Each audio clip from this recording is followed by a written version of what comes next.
God just kind of gave me some supernatural power when I was walking out there. He gave me the focus. He gave me the determination to want to be a champion because I can't do this by myself. My family, my coaches, everyone was just everything worked out so perfectly. But I mean, you said it. I was zoned in. I was focused. Even going into that match, I was locked in. I was ready to go. From the second I stepped out of that tunnel to the second I got my hand raised, I mean, it was just, I had that vision of victory and I was focused. I wanted it. I didn't just speak about it. I wasn't sitting here like, oh, I'm like, no, you can talk the talk, but you got to walk the walk. So I knew I had to carry myself with that and I had to believe in myself. And I did, went out there and I won.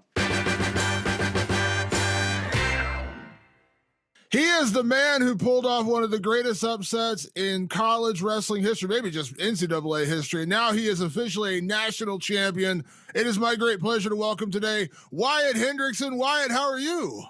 I am wonderful. Thank you very much for having me on today. I mean, wow, what a weekend it was. I mean, it was just an absolute blessing to, go ahead and represent Oklahoma State, represent the Air Force on such a big national stage. And I mean, the commander-in-chief was there to get in on the action. So, it was a very exciting weekend, but, I'm excited to be back in Stillwater and be back home.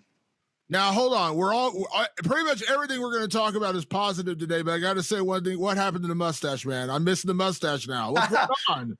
It's a funny story, actually. I was only growing it out because I haven't been able to do that in the past 5 years. And finally, since I commissioned, I was able to have that mustache and I was going to get rid of it, but everyone was giving me crap and my mom and my girlfriend, like, it's two caterpillars like fighting over a meal. And I was like, okay, come on. So I kind of left it on as a joke for a little bit. And I just like being a clean cut man. I like my face being smooth, and I was getting ready to shave it during the season. And they were like, dude, like, no, you cannot shave your mustache. That's bad luck. You got to keep it the rest of the season. So obviously I did. It worked out. But, I just after the tournament, I was like, all right, let's just get another, let's restart. Let's get a fresh start. Let's feel good. And so I actually was going to shave it a while ago, but, didn't want that bad juju coming back to get me.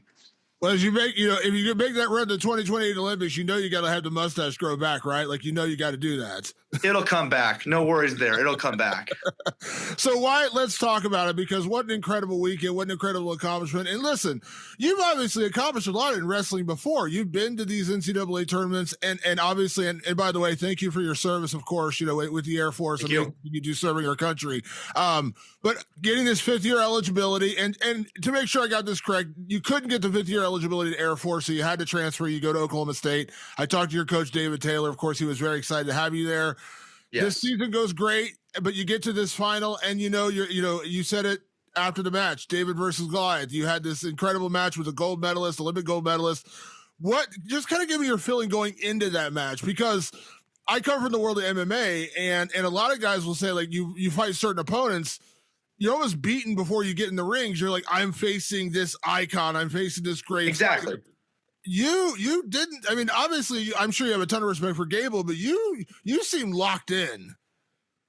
Yes. So, the beginning of the week, I started my week Sunday going to church, and the sermon that was talked about David and Goliath, and a lot of stuff that gets overlooked, and the main part of it was the mindset of David, and it was different than everyone else because he saw himself winning while everyone else saw him losing. And, he had a vision of victory. That's what I like to say. It was a vision of victory.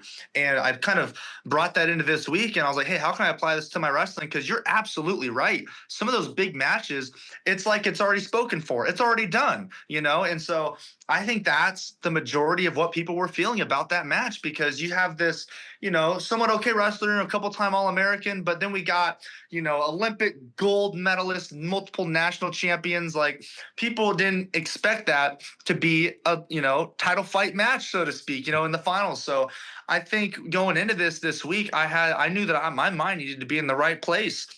And, that sermon just carried me throughout the week.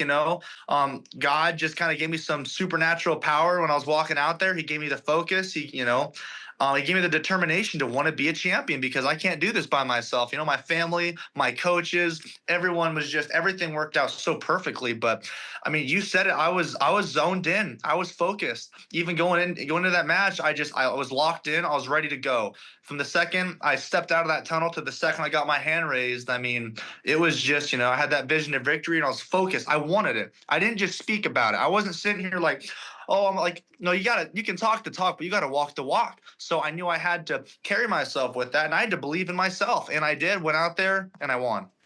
Absolutely. Can I ask, in that moment at the beginning, I don't know if you went back and rewatched the broadcast, but you come out with the American flag, and rightfully so, you're a member of the armed forces, and Gable kind of walks around with you, and he's kind of like talking in that moment. They're like, what a cool moment. Like I said, I think one thing that people miss when you are not a huge wrestling fan, I'm a huge wrestling fan, is there's an atmosphere in a wrestling arena when it's a big Yes. match like this. Did you feel that? Like he's kind of walking around as you're coming out in the mat. I was like, oh man, this is electric. Yeah. So the only way I can really describe this, like in the movies, I think Creed's a good one to talk about. As soon as like they're in the ring and then everything just goes silent and they can't hear anything, that's the way I felt. I went out there and I felt the presence of the arena, but then I just honed it in and focused. I couldn't hear anything. I was just focused. All I saw was a big spotlight in the outside of the mat. I couldn't see anything else, not the fans, nothing, not even Gable. When he initially came up and talked to me, I didn't know what he said. I was too focused. I wasn't really paying attention. I just took it as a sign of respect. I mean, I looked at him one time, shook his hand, and went to my corner and got ready to go to battle. But looking back at that, he was, I don't know what was going on behind that, but I think it was just a little bit of, he was an Olympic gold medalist, and maybe he's like, hey, you have to earn this, obviously. But I think, I love this country, I love representing it, and it's more than wrestling at the end of the day. We are one nation under God. I truly believe that. And so walking out there with the American flag is me just showing my support for this great country. Like I said, regardless if President Trump was there or not, that my plan was going to change. The environment I'm in I don't let that dictate what I do, because if you start letting these things, come into play, like we talked about, he's a great wrestler. If I go in there scared or focused on something else, that means I'm not focusing on wrestling. And in a match like that, I need to be 100% present, and I need to wrestle to win. And that's what it took. Now, you know as well as I do in wrestling that one bad moment can spiral out of control. You can give up a takedown, and then it's just like a series of events, and next thing you know, it's 10-0, it's 10-2, it's out of control. You kept it close throughout. Obviously, you got in early, got some points, but you kept it close. Then you're down to that last 30, 40 seconds, whatever it was, and you grabbed that leg. And do you even remember that moment of like grabbing that leg and you got the turn? And I remember, again, I was covering it on Saturday night, and I to be clear about this, I know Gable pretty well, incredibly nice guy, very talented. Yeah, absolutely. Everything he's done. But in that moment, I was like, oh my gosh, this is happening. Like when you turned him and he went down, and then one thing you've got, and I've watched your wrestling careers, you've got incredible control. And as soon as you got him down, belly down, I was like, it's over. He's not getting up. And it was, do you remember that moment, like getting that leg and just closing that match? Because it was such, that's what it kind of reminded me a little bit of Gable winning his gold medal when he got that last second takedown. Yeah, absolutely. At first, I like to preface this just saying Gable's an excellent wrestler. He's an amazing wrestler. Nothing that happened this weekend is going to dictate that doesn't define him. He's still got, a great future ahead of him, whatever he decides. And I need to realize that, hey, this is a great time to celebrate and see what happened, but this isn't the end of the road. I'm back, we've been back to training, grinding, just because, I reached a great benchmark. Well, guess what? The journey's not over. The story's just beginning to start. So, I'm looking to the future. Like, hey, I need to start training. It's exciting. I'm being able to get a little bit of the glory for a little bit, but Gable's still an absolute great wrestler. But putting myself back into that moment, the match wasn't over. I knew that. I knew the time was coming down. It was time for my shot. I got the leg. I got the takedown. In my brain, it was go mode. Okay, chop the wrist, keep him down. And the only time I really had to think was, as soon as he was starting to stand up, because I had a death grip on him. I felt like a python. I was wrapped around him like nothing. He's not getting away. And he started to get to his feet, and I had two choices. I could hold him down and try to keep pushing him, or I could get a big lift in return. The big lift in return probably would have been a great ending, but sometimes it's better to be safe than sorry. I knew I had a good grip on him. I knew he was feeling my pressure. So it was a long 20 seconds. Also, that was a long 20 seconds. It went kind of fast. You might be able to understand, like, it was super slow, but also like it was the same thing, just like holding on, but it was exciting. I knew the match wasn't over, because if he got up, that's overtime. But I remember as soon as I got him taken down, I made up in my mind, he is not getting up. I said, I am winning this match. It's over, but I still got to follow through with that. I can say all that stuff, but I need to act on it. And so it was it was an exciting, 10 to 15 seconds, but I made up my mind, like, this guy is not getting up. I am finishing it right here, right now. I love it. I love it. And what I also love is the way you match his athleticism, because so much of what Gable does, he's so explosive, so fast for a heavyweight. And I remember years ago watching, I live 10 minutes from Ohio State. I remember when Kyle Snyder came back and he went to heavyweight and he lost a match early in the season to Adam Kuhn. And Adam was just a massive guy, and Kyle was not Yeah. naturally a heavyweight. When they rematched, like you watch, like Kyle had to kind of finesse his way to a win because Adam was such a big, physically imposing guy. I thought what was most impressive about your win over Gable is you matched him with athleticism, which is hard to do because Gable's an incredibly athletic guy. Absolutely. I mean, someone's only as good as you let them be in that scenario. I think a lot of times, and we talked about when Gable's going against someone, that they're like, oh, well, it's Gable Steveson, And my mindset was not, I'm like, no, I don't care. I'm going to battle. I'm going to war. I'm going to win this match.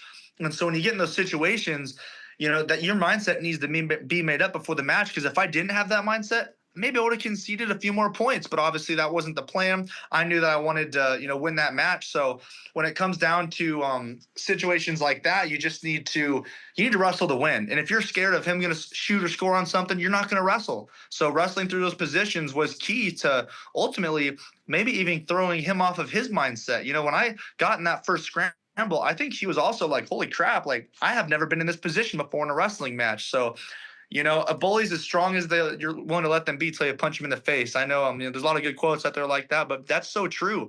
If you punch a bully in the face, they're like, oh shoot, like this guy can fight back. So it took a little bit of that mentality going into that match and in those situations where it's kind of a toss up of technique. Yeah. Now, how do you feel? Because I said it in the intro, because you're an accomplished wrestler in your own right. You've been an All-American. You've been deep in these tournaments before. When people say biggest upset, greatest upset, I hope you don't take offense to it, because it's not that you're not great. It's just because of who Gable was. I mean, he's a two-time national champion. He was an Olympic gold medalist. It's a rare instance when an Olympic gold medalist goes back to college. I think Kyle Snyder is probably one of the only other examples I can have of that. And that was because when he won his gold, he was 20 years old. He was literally still in college at the time. Exactly. Gable had to literally come back. So do you, in your mind, do you consider it, like, do you appreciate the upset factor? Is there a small part in the back of your head where it's like, we weren't that far apart? Like, I'm a pretty accomplished guy in my own right. I don't think it's an insult to you as much as it's just like we had kind of built up Gable to this, like, legendary status. Yeah, I don't take any offense to it at all. I mean, I've wrestled Gable before multiple times, and I fell. The only time I was ever checked in my college career was to Gable Steveson. So, I mean, I don't really take any, offense to that. But because if you look at the track record from any perspective of you, no matter if you're a wrestling fan, you're not a wrestling fan, you know who Gable is, you look at the criteria of our records, you look at our track history, and there's a clear choice. You look at someone who's got a really built resume and someone who's maybe up there, it's like, it's not, I understand that completely. So when people say it's a big upset, it really was, because maybe not, they're not trying to hurt me. They're just trying to build in the gravity of Gable's a great wrestler. So I think they're just building that factor into it. Absolutely. Now, that win would have been amazing no matter what it was, but you being a service, you being a member of the armed services, and President Trump sitting 20 feet away from where you won. And I've rewatched that video like a dozen times where you hit the takedown, you get the win, and you stand up and you immediately salute the commander. And yeah. Can you give me like the emotion of that? Because again, I said it to David Taylor when I talked to him a couple of days. I said, this is cinema. This is like a movie. Yes. So, I mean, there's a lot of cliche terms out there, but one I think is absolutely necessary for this is it was unreal.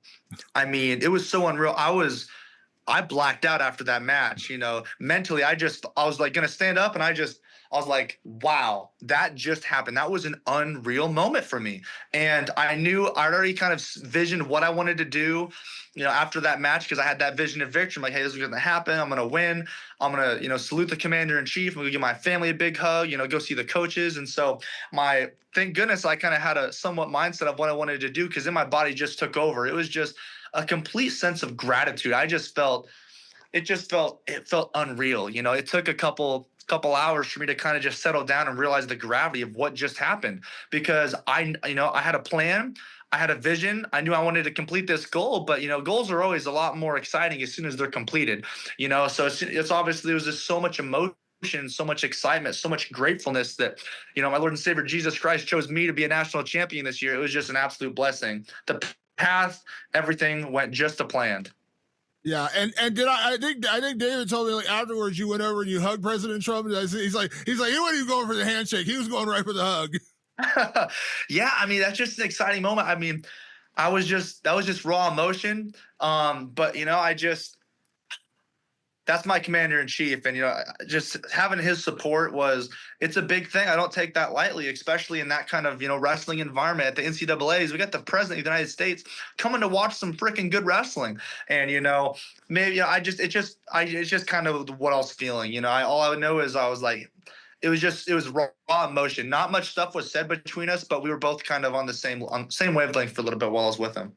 Yeah. Now I know you've had incredible coaches and people throughout your life, of course, working at the Air Force Academy. Can I ask this last year and at Oklahoma State, how much David Taylor added to your game? Because of course he's a gold medalist in his own right. He praised you up and down the season you had and working with you, and he loved working with you. How much do you think David Taylor influenced the season you had and even the outcome in that final match? Yeah, I mean, I think first off, I wouldn't be in this position if it weren't for the foundation that the Air Force Academy has given me over the past couple years. It's been a lot of wrestling, a lot of awesome military training, a lot of academics, and they have built me up so I can have a career of success. So first off, without that foundation, we wouldn't have had much to build on. But I think all wrestlers can agree to this. It's great to get different perspectives because you can say something, but just say it a little differently, and it'll connect with someone else. No one's the same.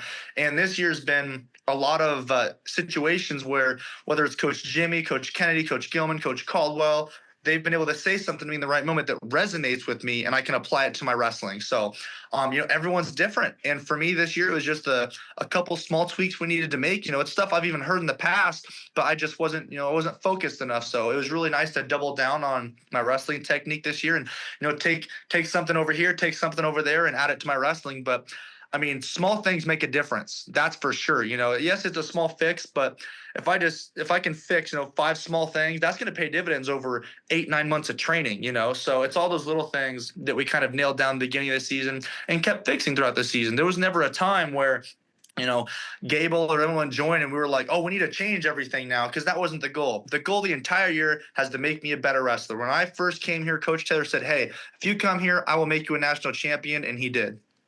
I love it. I love it. Now, Wyatt, we're all guilty. You should absolutely be able to enjoy this moment. It is an incredible victory, an incredible accomplishment. And I love, you waited your last year eligibility. That's your final college wrestling match too. Like that, there's so much we talk about the upset and beating Gable, but there's also like a moment. This is your last college wrestling match, but now we're all guilty of it. The future, what's next? Now, when I talked to Coach Taylor a couple of days ago, I asked him, and he's like, I'm pretty sure Wyatt's going to be focused on 2028. The Olympics are going to be in America.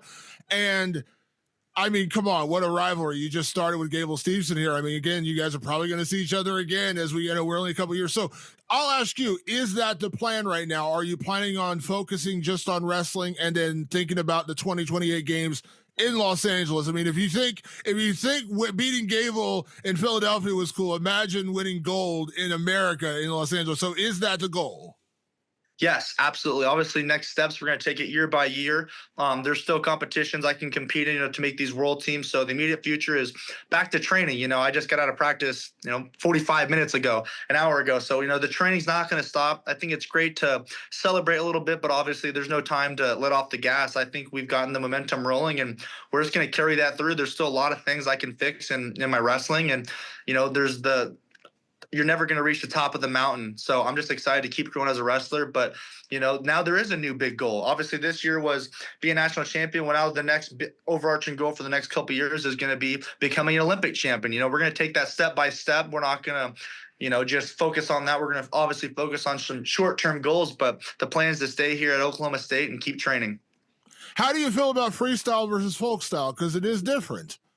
I love freestyle. The way I personally think about it is, people that are really good on top at riding are probably better at folk style. People that hate riding are definitely better at freestyle.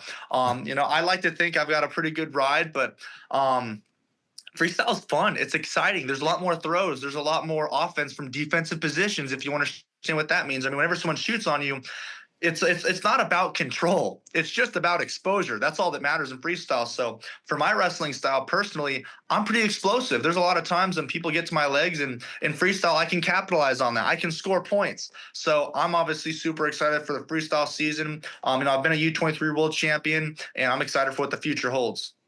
Now, I had seen after the match, of course, listen, again, we're all guilty of like, ooh, what else are you going to do? And I know people were like, what about WWE? What about fighting? Of course, I'm an MMA guy.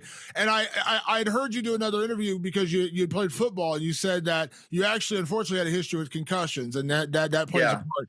Listen, I want you. I'm good friends with Daniel Cormier, and when a lot of wrestlers were coming into MMA right away, DC said something to me. He's like, I love it, but we need great wrestlers to stay in wrestling to represent America. And I think if you look at our team of Americans these last couple of Olympics, we've had maybe the strongest teams we've had in years because every weight class is competitive.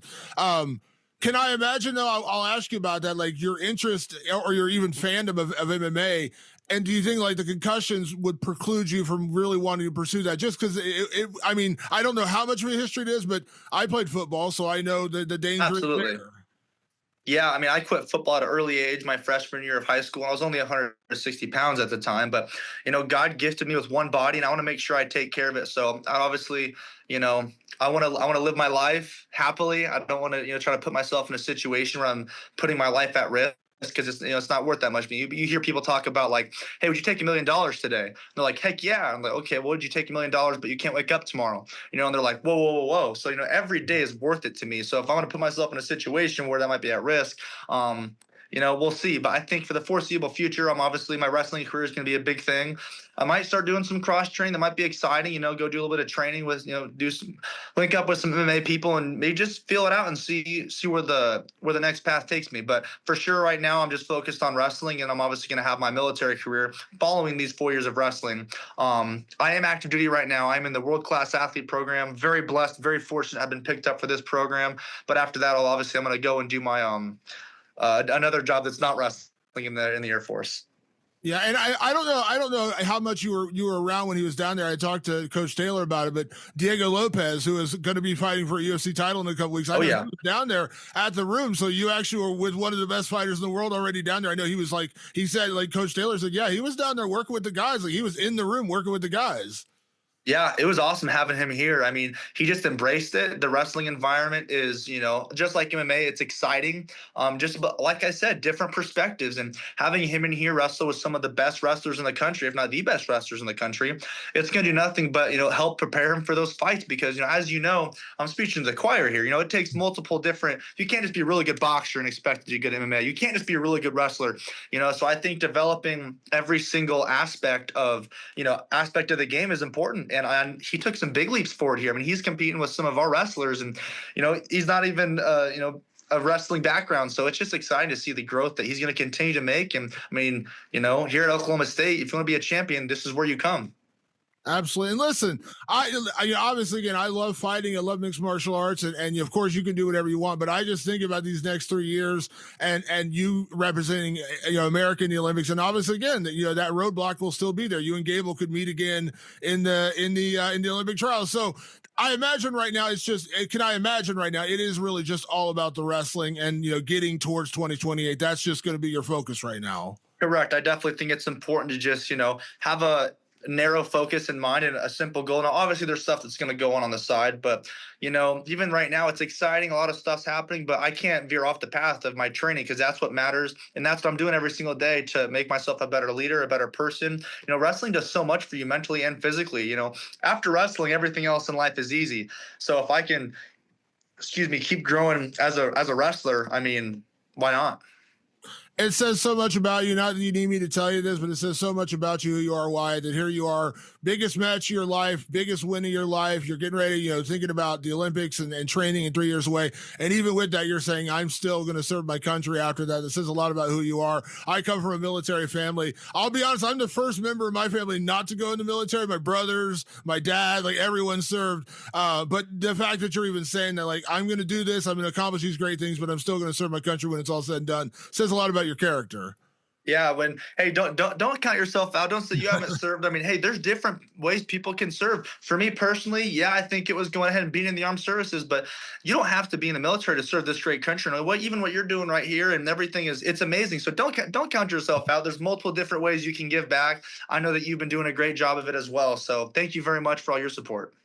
Well, Wyatt, it was an incredible night. Again, I've written about it like 10 times since then, and I love the accomplishments you've had, and I can't wait to see what you do next. Like I said, 2028, it's 3 years away, but it's really not that far away. It's going to be here to blink of an eye. And Yeah. again, like I said, getting to go over and salute your commander in chief with the American flag. Imagine doing that at the Olympics in Los Angeles. I'm sure that in right there is already, motivating you. So congratulations again on an incredible accomplishment. Thank you for sparing some time for me. I really do appreciate it. And I cannot wait to see what you do next. Absolutely. Well, thank you very much for having me on today. And hey, have a great rest of your day.